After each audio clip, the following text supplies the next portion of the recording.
Hello guys, welcome to my YouTube channel. అదేంటి ఎవరింట్లోకి వెళ్ళి గిన్నెలు తోముతుందని చెప్పేసి చూస్తున్నారా? అదేం లేదండి, మేమైతే నేను సిటీకి అయితే షిఫ్ట్ అయ్యాము. మా బావకైతే జాబ్ అయితే సిటీలో ఉంది. సో రోజు విలేజ్ నుంచి సిటీకి అప్ అండ్ డౌన్ చేయాలంటే కాదు కదా. సో మేము అందుకనే నిన్న విలేజ్ నుంచి సిటీకి అయితే షిఫ్ట్ అయిపోయాము. ఇక్కడైతే నేను అన్ని గిన్నెలు నీట్గా తోమేసి నేనైతే ఇక్కడ రైస్ పెట్టాను.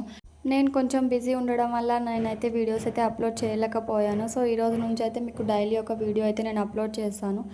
ఫాస్ట్గా అండ్ ఈజీగా చింతపండు పులిహోర ఎలా చేసుకోవాలో చూసేద్దాం రండి. ఒక కడాయి పెట్టుకొని అందులో అయితే ఒక స్పూన్ ఆయిల్ అయితే వేసుకొని అందులో అయితే జీలకర్ర, ఆవాలు, పచ్చిమిర్చి, అలాగే కర్రీ లీవ్స్ ఉంటే మీరు వేసుకొని, నా దగ్గర లేవు. సో నేనైతే కొన్ని పల్లీలు వేసుకొని కొంచెం పసుపు వేసుకొని వేయించుకుంటున్నాను. సో ఇది ఇక్కడ వేగిన తర్వాత నేనైతే ఇక్కడ కొంచెం కొత్తిమీర కూడా యాడ్ చేశాను. ఇప్పుడు ఇందులో చింతపండు పులుసు కూడా యాడ్ చేసుకోవాలి. ఇదంతా బాగా ఉడికి ఆయిల్ ఇలా పైకి తేలేంత వరకు మనం ఉడికించుకోవాలి. ఆయిల్ ఇలా పైకి తేలితేనే పులిహోర టేస్ట్ అనేది బాగుంటుంది. సో రైస్లో తగినంత సాల్ట్ వేసుకో.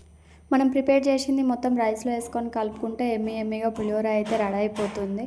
సో ఇలాంటి వీడియోస్ ఇంకా కావాలంటే do subscribe to my YouTube channel.